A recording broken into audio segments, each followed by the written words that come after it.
Welcome to the Founders Forum podcast, brought to you by the Foxwell Founders, where we interview some of the hottest minds in D2C right now and deep dive on their area of expertise. Everyone that we interview here is a cherished member of our Foxwell Founders community of over 550 advertisers worldwide and are at the cutting edge of what is working right now. I hope you enjoy this, and if you have any questions, feel free to let me know. Andrew at Foxwell Digital. And now let's get stuck into this week's episode. Here are Edwin and Tris, our hosts.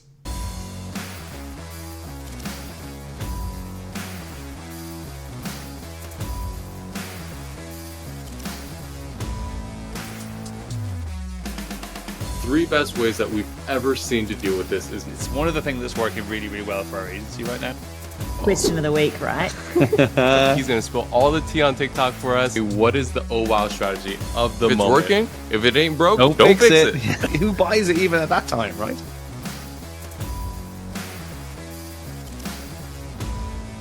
Guys, today we have Jenni-Lyn. She's going to spill the most tea, probably. This season, $8 million worth of tea is how much Jenni moves. We are going to get right into it. Tris, kick us off. Tell us what is good. So what's up, Jenni-Lyn? I mean, thanks so much for coming. You must be a very busy person, and I mean, I really appreciate you having you here. But listen, Edwin mentioned there, you're doing $8 million a year in tea. That is a lot of tea. So you come to spill some this way. So tell me, you must be have a really dialed in supply chain, kind of, you know, where you're sourcing it to where you're getting it out the door. Tell us, what are the key components to that? So like to selling that much tea? Yeah, absolutely. I like to learn lessons the hard way, I always say. So it's gone through quite a bit of transformation, and necessity is the mother of invention. And I always say, like, that's a huge part of our story is like, okay, I have taken on a lot more than maybe the traditional D2C. We do everything from the manufacturing to the packaging to the whoa. Yeah, we do all that in-house. So it's definitely you have a big house. Yeah, that is a big house. Sure, but it didn't start out that way. You know, we've had to take on parts of the supply chain as necessity has forced us to do so. So okay. I would say the whole thing starts with planning, right? We figure out what our release schedule is going to be for the next 12 to 18 months. It's really important to be ahead of that because everything takes 4 months longer than you think it's going to. Right. Yeah. I call that entrepreneurial impatience, time blindness. Okay. I want to get things done tomorrow, but planning necessitates that you do things 12 to 18 months out. Interesting. And we're a little bit different in the way that, like, we release between like 6 and 12 new products a month. And then we release them out monthly, which we'll talk about kind of as we get into this conversation, like inventory management and stocking as a strategic differentiator, which is like something I really like to talk to people about, which is why I was excited when you guys reached out. I love that.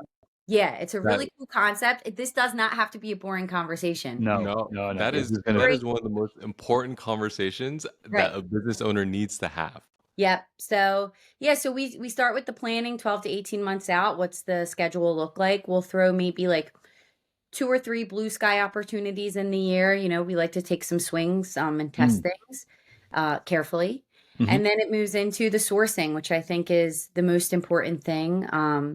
You could have the best idea in the world, but if you have a shitty ass, partner that's making crap products, your best idea is only as good as what the end result is. So break those down for me, though. Actually, that's interesting. So you're talking about this, you source it and you find it. So like, you doing 2 to 3 variants of a source that you're getting, or are you just going straight in and going, this one, we're going to order an MOQ on this? Like, what are you doing? So it depends.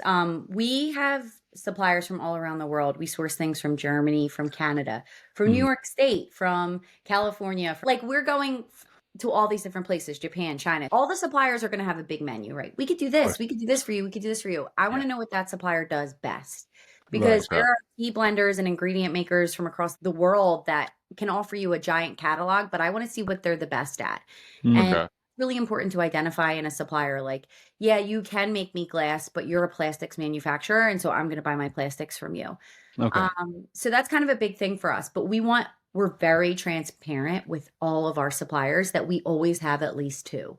So if I'm getting blends from somebody, I'm like, just so you know, I'm also working with X, and this is I will send somebody's catalog to it. I am like, you would think I was a spy in the industry, the way that I'll send other people's catalogs to other vendors. Back and forward. Yeah. Yeah, because I'm like, this is what their pricing is. Can you come in line with it or can you come below it? I think it's really important as an entrepreneur to never pigeonhole yourself into one partner for anything. Yeah. You sound like you've learned that from the hard way. Can you tell us the pain that caused you? Like, where was that? What happened there? So it's happened a couple of times, and I think that's the thing is, like, when you're first starting out, you need to remember, like, it's okay to have one supplier when you're first starting out. You don't have a ton of bravado or negotiation power at that point. So be really nice to your supplier. You're going to be beholden to them for a little while, and that does suck. Especially when it comes to like this is really important, right? Because most people, when they first start, they want to be like you, right? Like doing bigger business and having all these suppliers, but like you got to be nice to yourself, right? You do, and there can be something in the back of your mind. And like, I'm from Philadelphia, so my vendetta list is very long. Okay. Every time somebody would do something to me, I'd be like, I have to be nice to you now, but just wait, because the minute I can cut you out of this shit, you're gone. And that's it is the way you have to be. And I've had to be that way with co-packers, who are some of the worst arbitrators of this kind of behavior. They will push you around. They will give you minimums that are just insane and so not friendly to small businesses. When I went on Shark Tank, I had a co-packer that I was like, I need you to move me to the front of the list. I'm about to be on a national TV show. And they said no. And it was like, you're done. I will never come here again. Like, as soon as I can get out of there. And I did eventually get out of there and find a better partner for that. So they're not really working with you then. If you're like, this is going up, you need to be on that ship, and they're like, nope, you're done. Yeah, and that's a big thing for, what I would say to suppliers. I don't know if any will ever listen to this, but like, watch the way you talk to small businesses, because we remember everything. And if you're not, and I've been that way with blenders too. I had a blender that I worked with for many years who was a wonderful partner to me until she wasn't. And it was like, I didn't want to have to do that and say like, all right, well, I have to go. And she saw it first through an email that we sent. And she was like, are you working with other people now? And I was like, yes. She's unwilling to do 2 or 3 things for me. At the end of the day, you have to have a great deal of respect for your partners, because it's an incredibly fragile and important relationship. Yeah. But as a partner, you need to understand that this is business. My ultimate responsibility is to my customer and to my employees. And if you're going to stand in the way of me and serving those people, like, you're going to get cut out. Yeah. So that's a big You're thing. looking after you're the mama bear there. You're like, no, sorry, good luck. Exactly. Yeah. There's nothing more important to me than delivering on the promise that we make to our customers and also to my employees. And so, like, if my big strategic plan to grow this company is X and you're telling me I can't get there, then you've got to go. I've got to figure out a way to get around you. And as a small business, like, sometimes it can feel like, well, this is what co-packers want. You'll be surprised what other co-packers are willing to do, especially as you move down to smaller and smaller businesses that are just getting started. And that's ultimately what happened for us. Yeah. But when we're going back to that lesson that I learned, I moved to a smaller co-packer and things were going great and the minimums were smaller and he was more willing to work with me until his facility burnt to the ground. And it was like $180,000 worth of inventory gone overnight. I didn't have the right in place. It was horrible. And also, we were coming up on the Christmas season. So that Plato quote, necessity is the mother of invention, is like, the reason I say it so much is it's been just a repeat, repetitive, beat me over the head lesson that I've learned. And at that time, I was like, all right, well, we're going to have to become the co-packer, I guess. And so like the next day, I found a warehouse. Within 6 weeks, we were completely licensed food manufacturer, bought the machine, sourced the machine. Whoa. Yeah, it happened in 6 weeks. So you can 6 weeks. You can do it. 6 weeks. Really. Amazing. So you've done all these things as you've been growing. And so I wanna hear about the inventory part, because we chatted about that at the beginning. Yep. When you first start, you have this surge of demand that is more than your supply, right? If you're fortunate enough. And so how did you manage that sort of tug of war where you're putting things out and maybe it got sold out faster than you thought, and then that sort of like bottlenecked you, and then figuring out how much more to order and managing that velocity? because that's the problem that a lot of our people run into as they grow. Thank you for thinking that happened to me. That did not happen to me. Never had more or less, whatever. No, but this is a really important point. Like, this is the whole, like, when you guys reached out, this is really what I wanted to talk about, which is this idea of inventory management as a strategic differentiator. And this, our entire strategy is built around stocking out, or the way we manage inventory, and making it a really exciting experience for our customers. And this doesn't work for everybody, right? I always liken it to, like, if you want to go to Walmart, you know that their catalog is ginormous. You know they're going to have things in stock for you no matter what time you go, no matter when you go. You know, it's a reliable source of anything. There's no urgency. There's stores like Ocean State Job Lot, that's like a place by us, that, like, if I'm bored on a Sunday, I'm popping in there to see what's going on. Like, I want to see what kind of deals they've got. They've only got 8 of these things. I don't need a new milk frother, but hell, it's here and there's only 3. Like, I need this milk frother all of a sudden. Do you know what I mean? So even though you talk about inventory management can be a really boring thing, they're doing 2 completely different things, and they're doing it intentionally, right? So people think, like, okay, well, what is that journey of, like, you sold more than you wanted or you sold less? Like, if you're intentional about that, it can be a major lever for your business, right? And you should be intentional about it. Like, if you're going to be the everything store, you better make sure you have everything that people want when they come to you. In the tea business, that means, you know, these bigger companies that have a catalog of 300 plus blends. And if somebody gets a favorite, they know that no matter what time they come to this company, it's going to be there, right? That's not our play. We're not the Cheesecake Factory. I consider us more of the French restaurant that has like 7 menu items, but you know it's going to be fucking ballin', and you're willing to pay more because the experience is exciting and fun and very, like, catered to, you know, these people that are looking for excitement. They're looking for new. So that's a completely different customer, right? We are not people that we piss some people off with that. They're like, well, I really love that. You're getting rid of it. It's only been here for 3 weeks. And we're like, yeah, babe, it's gone. Yeah, we're going. Yeah, so it can piss some people off, and they'll leave for somebody who does have something around all year. But for us, we've built a base of customers that are just like, you know, I think they're like the little old ladies at the casino who just keep hitting the button, like, yeah, come on, what's next? Yeah. And Well, so it's that kind of the psychological theory about, you know, the pigeon in the box where it presses the button and it gets the food out. But if it presses the button and sometimes doesn't get the food out, it's going to keep pressing it. It's going to keep going, and so it might not get one you like, but you might keep getting ones you keep trying until you get another one that's like, this is baller. Well, and that's the big thing. That's where we're more like the French restaurant, where we're like, you're gonna like it. Trust us. Like, we never let you down. We don't have a giant catalog of like 35%. It's good.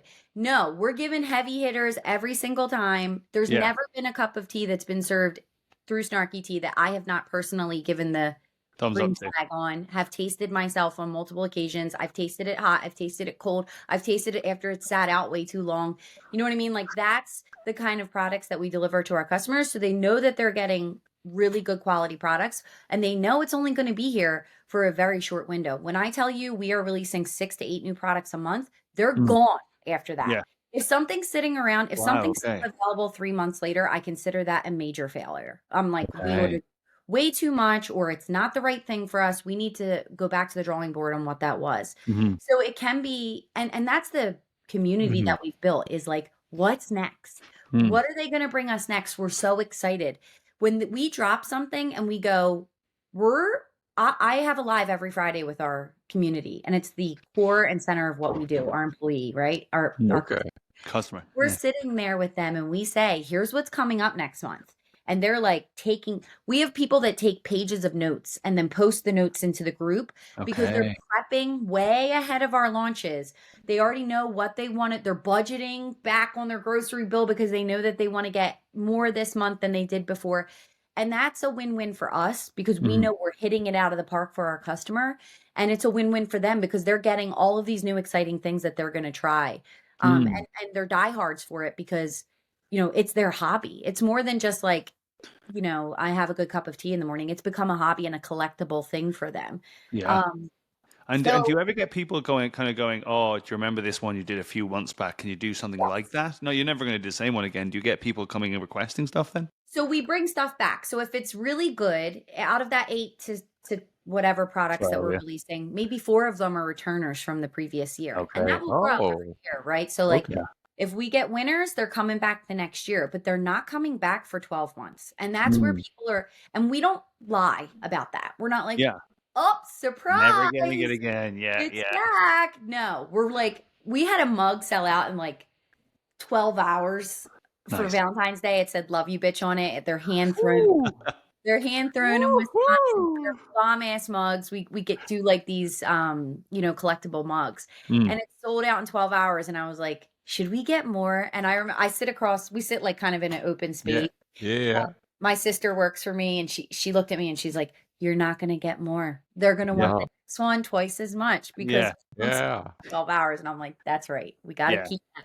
But you wanted to bring it back. She was right, though, right? She was right. She was absolutely right. 12 hours was pretty fast. So I was like, maybe there's a little, and that's the whole thing. That's the black and white of inventory management, right? You're on this balance, this teeter-totter, whatever it's called, where you want enough to capitalize on the opportunity. Yeah. Yeah. You don't want too much that your cash flow is locked up in bad inventory, right? That is the whole game. So if you're strategic about it and you're constantly flushing out, but you don't order, it's like, wow, I almost said something really inappropriate, but it's like giving them, No, say it. We can cut it out. Say it. Say it. You have to say it now. It's a total dick tease because it's Okay. you bring them all the way to the opportunity. Like, what the opportunity is, but you're only getting 80% and you're giving up that 20% opportunity because you know that it's going to be a strategic long-term plan for you, that you're now becoming more and more interesting, and like they want more from you because you only ever give them 80% of, and even though you're like, I'm giving up 20% opportunity each time, over the long term, it's training your customer into knowing that you're never going to lie to them. You're only ever going to have X number. So we're not liars. We're really standing by the fact that this is a limited run. When we say limited batch, we mean it. That's not a marketing gimmick. Some people put these timers on there. You only have 4 hours. That's like, people are so trained to not believe us now that like when we say something, our customer knows we're not fucking around. This leads to a couple of different things, right? First of all, customers must go mad. They must be writing to your customer support. Your customer support must be off the hook. Hey, where's this tea gone? Come and bring it back. You must hear that a lot, right? So the interesting thing about what we've built, and it's really fun, you should join our online group. It's called the Snark Squad for anybody who's interested. But like I like how it's branded. I like how it's branded. I read this book once and it was like a complete life-changing read for me. It was called Superfan. And it's like, it walks you through this process of how to make customers that are just like obsessed with your brand, right? Okay. And why that's important to me, there's so many reasons, right? First of all, it's good for business. But second of all, it's what I've wanted since the beginning. It's not just been about building a product or making money for me. Like, it's been about building a community that means something to people, building a company that means something to people. And people are always looking for like some profit share, some, charity to donate to. But like, our cause is becoming really important, becoming an important space, a safe space for our customer. That's our cause. Our cause is creating a community beyond like, here, buy this stuff. It's about giving them something exciting to be part of. It's about support. It's about being a place where like we have customers come in and be like, dude, I've had the worst week of my life. And the only thing I looked forward to was coming in here, drinking a cup of tea with you on Friday afternoon. And like, just, we're really real with our customers. So it's not just like bullshit. Like, I really do care about these people. So when we talk about like customers getting mad at us, like, because I ask in an inventory management standpoint, how do you plan for new versus existing, if it's going to be a bomb or not? So this is going to get deep, right, and dark for a minute. When iOS 14.5 happened, it was like I was done. Like, I had taken was out horrible. spoons in 2020 because China was shutting down, and a lot of my packaging and all this stuff comes from China. So I had to take out an inventory loan. I had a way more inventory than I should, but they were shutting down. So I didn't know if I was even going to have access to it for a year. Wow. So iOS 14.5 happening in 2021, like on the back end of 2020, was so fucked up. Like I'm still mad at the book. I can't hear his name out in public. Like I'm upset. He's Me the too. least innovative CEO in the Me world. too. He needs to be Me dragging too. us for 30% cost so we can boost a post on Facebook. But he doesn't know how to innovate, right? Like Steve would never. Yeah. Steve would never. So anyway, I thought it was really like I almost lost my business in that moment. And that's when I read Superfans, and that's when I was like taking 3-hour walks every day trying to refigure out this thing. And I was like, I love Meta for what it gives us. I know people complain about it, but like the reality is at the end of the day, we would not be here without it, right? Mhm. We don't exist without Meta. None of us. Neither would we. We'd be the same. Yeah. Yeah. In the same So boat. like we can get mad at them and we can kick the sand and whatever, but they are the reason that we're here, and that's great. But I also know what it's like to get the rug pulled out from under me. Yeah. So I'm gonna have a great relationship with Meta, but I am never gonna rely on them to build my business for me, right? Yeah. Yeah. Yeah. So we had to make a lot of decisive action in 2021 around new and returning customers. And it was, hey, it costs so much less for us to make our existing customers really excited and come back every month than it does for me to continually bring people in. And that doesn't mean that I'm ever going to cut off that top of funnel, right? But we need to be really strategic about this. I need to build a company for my existing customers. And then I need to, almost in a completely different way, create a product that makes new customers really excited to come in the door, and is like a product that we can upsell them on over and over and over and over and over again, right? So this is Gotcha. how I like think about like Keurig was the Okay. big thing for me. I was like, Keurig has a machine. Once Okay. you have Yeah. that machine, you've made this investment. You got to buy cake cups and pods and whatever Yeah. because you spent $150 on this fucking thing and it's sitting in the middle of your kitchen. Yeah. Always. To pretty much copy that. And I was like, we're going to come up with a different way. We had become a cold brew tea company where that was sort of like I'm an American tea company. I drink tea like an American. I love iced tea. I like cold beverages. Yeah. So I actually bought a patent years ago from a kid to really get into cold brew tea. And I was like, this is important to us, number one, because our customers really love these products. And number two, because it's what we do best. So we developed a device that was actually being sold for cold brew coffee. And we brought it over. We sourced all of the components and we made them really different and special in the way that like we're only using the best mason jar. We're getting them from Ball, even though they're a fucking pain in the ass to work with. I hate working with Ball. Ball, if you're listening, like you're the worst. But I love you. Yeah. But I love you. Yeah. Ball mason jars because they're the best mason jars. That's what Okay. people in America love. They love the Ball mason Yeah. jar. It represents the American consumer, right? We get a filter that we put inside that jar and we screw a handle onto it. The handles that everybody else sells for this thing in cold brew coffee are shit. They're from China. They're, no offense, I buy things from China too, but like they are a dime a dozen, right? That didn't work for us anymore. Our differentiator is like we work with a Canadian company that makes us these handles that are like 5 times better. They're the color we want them to be. They have our logo on them.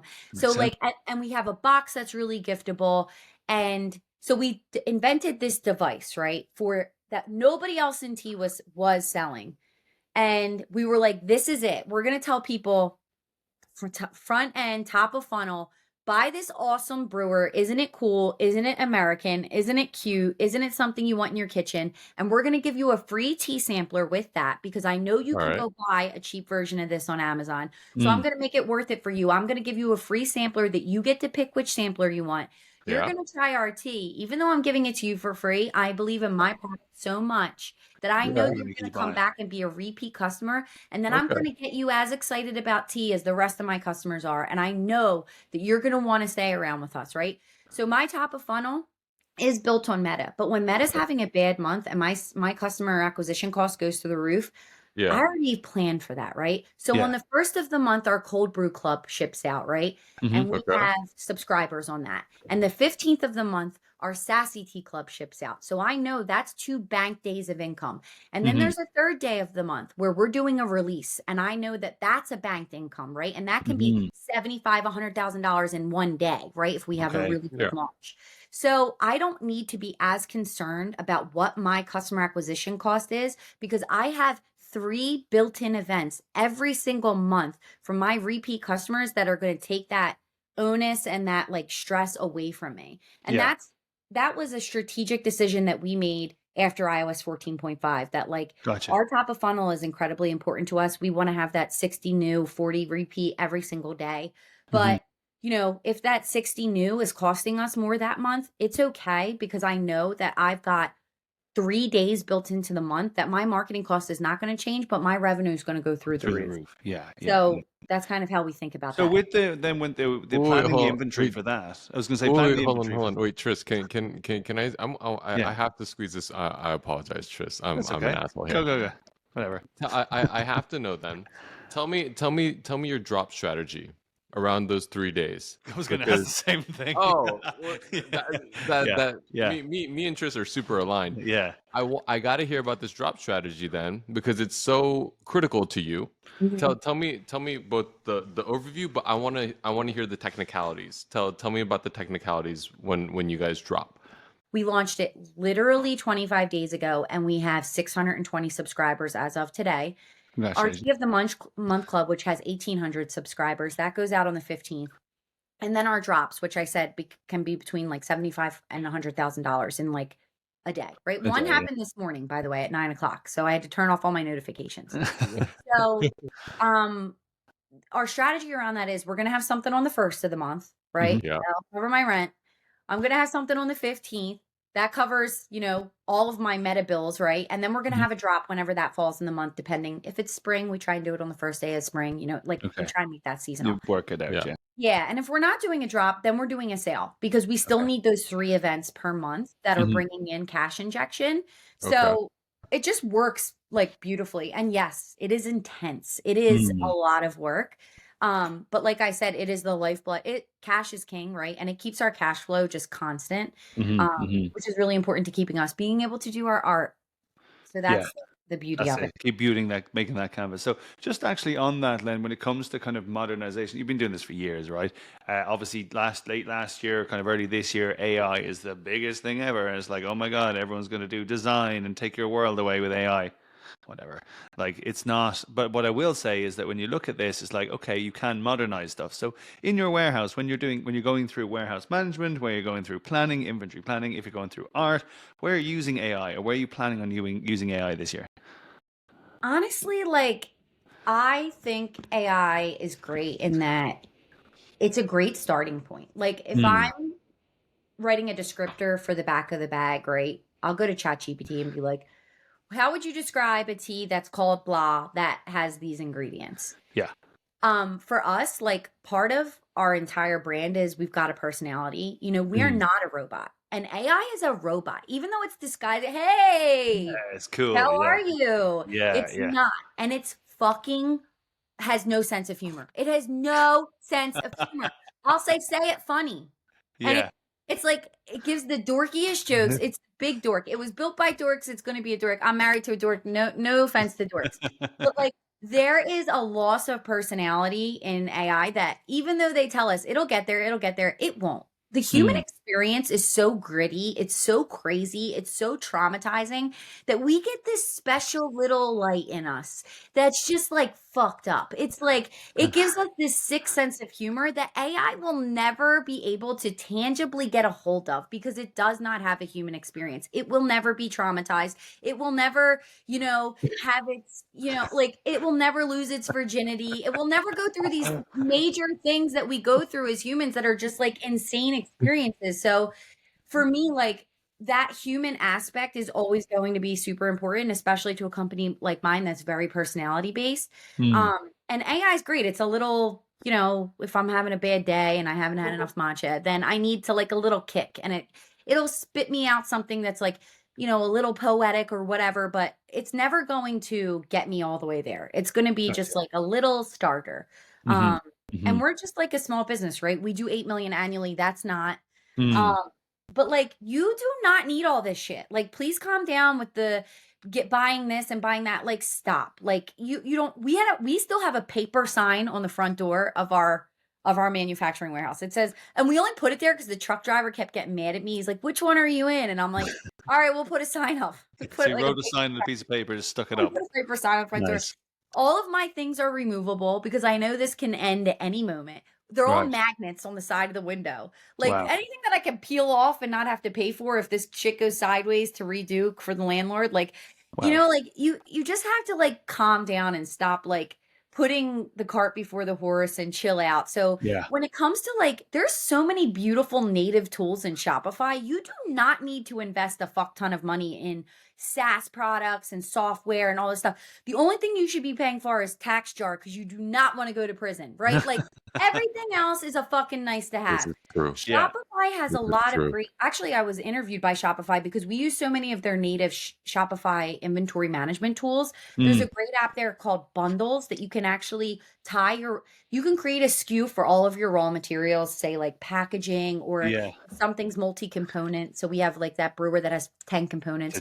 We list each component as a SKU. We make those draft. We use Bundle. We sell the main SKU on our website. So we sell the picture on our website. And every time one sells, the Bundles app behind the scenes is taking one of each of those raw materials away from the Shopify inventory management.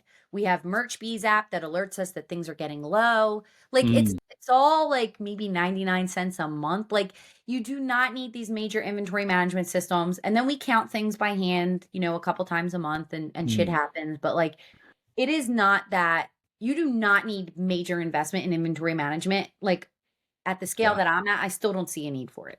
Yeah. And so do you have all these on shelves in your warehouse, or like how are you storing this? Have you got a management system in the warehouse? Yeah, well, we just literally we even buy our labels from Shopify. That's how like integrated into the Shopify system I am. We get it in the morning. My aunt, she's the head of our warehouse. She sits down, she prints all of the orders. She prints out all of the labels. She divides them up based upon like what kind of order it is, whatever.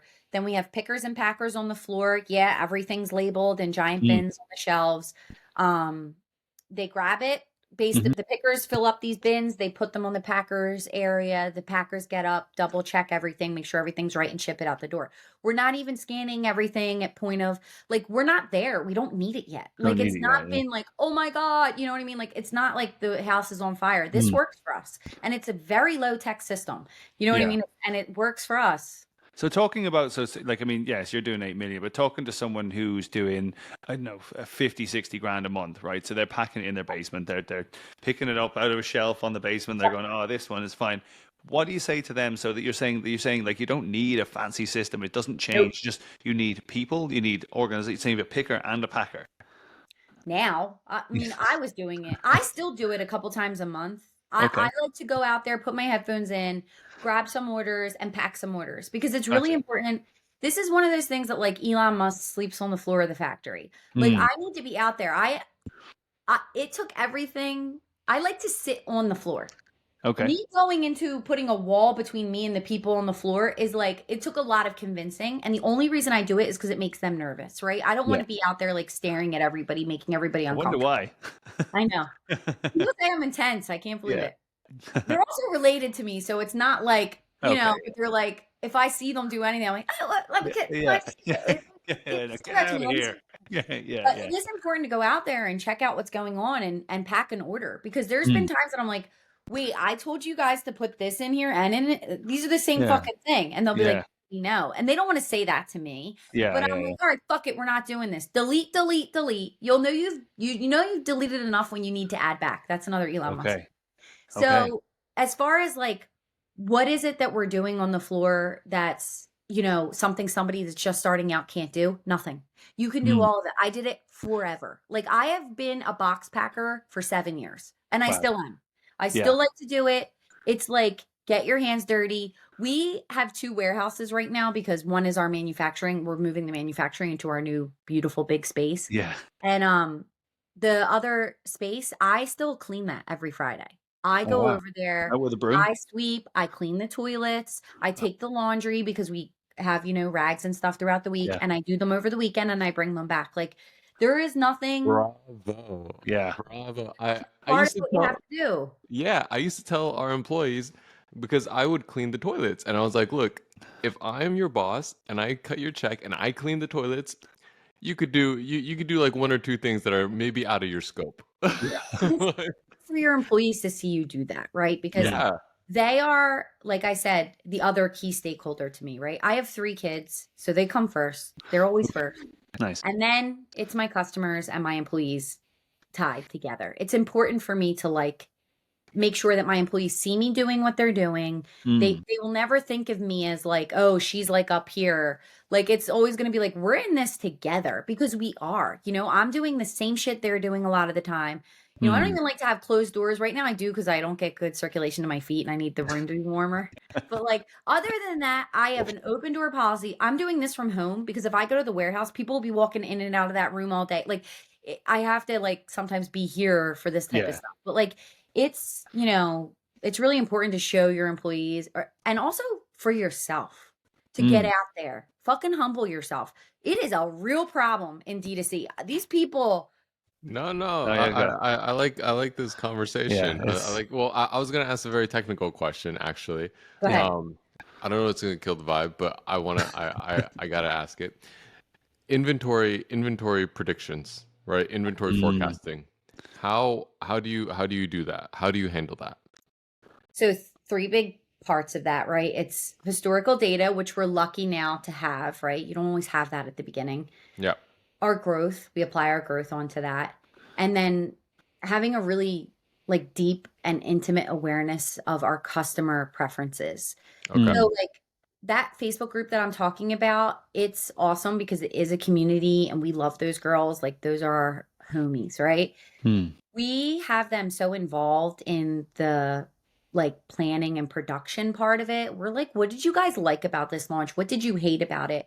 We also have the sales data. Sometimes they will be like, we loved X. And I'm like, well, then why didn't you bitches buy it? Because that just doesn't say that you loved X. So we do some combination of like those 2 things, right? Okay. That help us stay really informed. Those 3 things. Stay really informed about where things are going to go. We're not taking a bunch of gigantic swings a year, like I said, maybe 2, right? Like maybe 2. If you're taking a swing, I always say like do it as doesn't have to be perfect. If you're testing something, test like, you know, some nearly there. Some version of it that's not quite perfect, right? Like when we first introduced that picture, I was using that crappy handle because I'm like, I don't know if people are going to like this. Let's see. Yeah. They liked it. That's when I started investing in that product. All right, well, we need to do some R&D on this. Where can I source this from? Where can I get this better? So like when you're doing planning, like you're going to have some historical data. You're going to have, hey, if things go great, we'll be here. If things don't go as good, we'll be here. We usually order right there in the middle. You know what I mean? And we know what our customers like. So I can predict without a fucking, I'm at 100% batting on this. Wow. Which one's That's going a to number. 100%. 100%. I'll ask you in a year. You better be the same. If you're I'm that getting very confident. Trump over here. I am the greatest predictor I'm the of best. inventory management in the industry.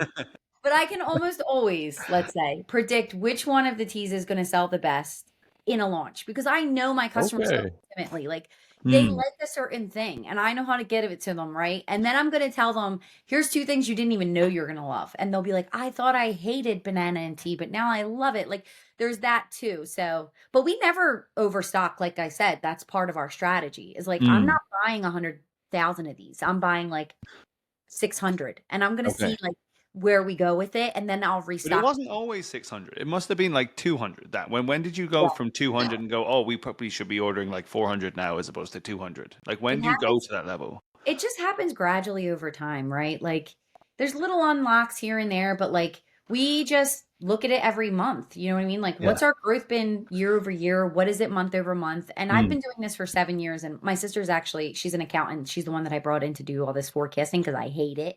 I'm terrible at math. I work at my kids' school store twice a month. Oh, no. You should see me. I can't. The 3rd graders are like, you owe me 12. I'm all, let me look at that. Let me look at Yeah. Are you right, sure? $1 more. You were right. Good. I was doing that as a test. Get out of here. But like I'm not good at that. That is not my foray. And like, that's a big part of business is hire for what you suck at.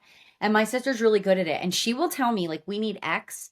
I'm looking at, how many we sold of this type of thing last year, but I'm applying our growth. And I'll be like, there's no way we're going to sell that many, because I'll just keep thinking the same old number, the same old number, the same old number. She's like, no, you're growing. You need this many this year. And she'll show me and walk me through the math. And I'm like, oh my God, I would have missed that.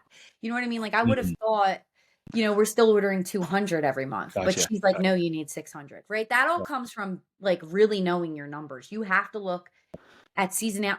The other thing that I love about entrepreneurs, and this is so D2C too, it's like, I can't believe my bathing suit sales are bad in January. Like, this is crazy. We did so good in July. Like, something's going on. Something must be happening. Like, the algorithm's broken, and it's like, babe, you're selling swim trunks. Like, blame everything else. Yeah. It's like people will really be like shocked by seasonality. You cannot be shocked by seasonality. You have to prepare for seasonality. We sell cold brew teas. We're like the opposite of most tea companies, where summer is our high season. So like February, March are a little bit tougher for us, because people are it's not as instantaneous of a decision for people when they see an iced tea pitcher in February, right? My whole strategy around marketing is we want to make people, that little salivation gland in the back of your throat should feel activated when you watch one of our ads, right? There should be a point at which you actually feel something in your jaw. And if it's not, then that's not going to work as an ad, right? Okay. So that's not going to work, that salivation is not going to work as much if it's not warm outside, if the sun's not shining. There's a lot of seasonality built into it. So you have to be prepared for that too, because sometimes we are ordering 600 and then 4 months later we're ordering 200 again. You know what I mean? It's not always this or that. You really have to be tuned into like what time of year it is.